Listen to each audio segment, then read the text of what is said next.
আমিবোৰে কিছুমান কাম নভবা নিচিন্তাকৈ কৰি পেলাওঁ পিছত সেইসমূহ কথা ভাবি মনটো বেয়া কৰোঁ কেতিয়াবা এনেবোৰ কথা মানি চলি নিজক চলাবলৈ শিককচোন জীৱনটো বহু বেছিকৈ সলনি হৈ পৰিব আহকচোন কথাখিনিৰে ভিডিঅ'টো আৰম্ভ কৰোঁ সেইসকল মানুহক কেতিয়াও ঘৃণা নকৰিবা যিয়ে তোমাক দেখি হিংসা কৰে কাৰণ সিহঁতে তোমাক হিংসা কৰে এই কাৰণে সিহঁতে জানে সিহঁততকৈ তুমি বহুত গুণেই শ্ৰেষ্ঠ কান্দিলে যে সকলো বস্তু পোৱা যায় সেইটো নহয় কিছুমান বস্তু হাঁহি মুখে এৰি থৈ আহিব লগা হয় ধুনীয়া বুলি কোনো কথা নাই যাক যিমানেই ভাল পাবা সিমানেই ধুনীয়া অনুভৱ হ'ব দুখবোৰ সদায় চকু পানী হৈ প্ৰকাশ নাপায় কেতিয়াবা কেতিয়াবা এটা মিঠা হাঁহিৰেও প্ৰকাশ পায় যিমানেই মানুহ চিনি পাব সিমানেই অকলে থাকিবলৈ মন যাব বুজিব যে নিসংগতাই কেতিয়াও কষ্ট নিদিয়ে নিজতকৈ আনক অধিক মূল্য দি আমি নিজকে মূল্যহীন কৰি পেলাওঁ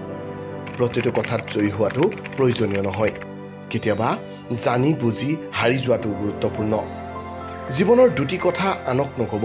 আপোনাৰ সুখ আৰু আপোনাৰ দুখৰ কথা কাৰণ শত্ৰুৱে অতি দুখত নিমখ ছটিয়াব আৰু অতি সুখত বেয়া নজৰ দিব নীৰৱে থাকিবলৈ শিকক মনে মনে থকাৰ অৰ্থ এইটো নহয় যে আপুনি একো নাজানে হয়তো আপুনি এনেকুৱা কিবা এটা জানে যিটো আপোনাৰ সন্মুখৰ মানুহজনৰ বুজিব পৰা ক্ষমতা নাই যদি কোনোবাই আপোনাক কেৱল নিজৰ প্ৰয়োজনৰ সময়ত মনত পেলায় তেন্তে দুখ নকৰিব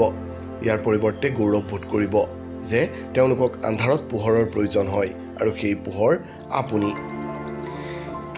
সেয়া মানুহেই হওক বা সময় হেৰাই যোৱাৰ পিছতহে আমি তাৰ মূল্য বুজি পাওঁ চৰিত্ৰ ভাল হ'লে ধুনীয়া নহ'লেও হয় কাৰণ সৌন্দৰ্যতকৈ চৰিত্ৰৰ গুৰুত্ব বহু বেছি কথাখিনি এবাৰ ভাবি চাবচোন কামত আহিব আপোনাৰো ভাল লাগিলে ভিডিঅ'টো শ্বেয়াৰ কৰিবলৈ নাপাহৰিব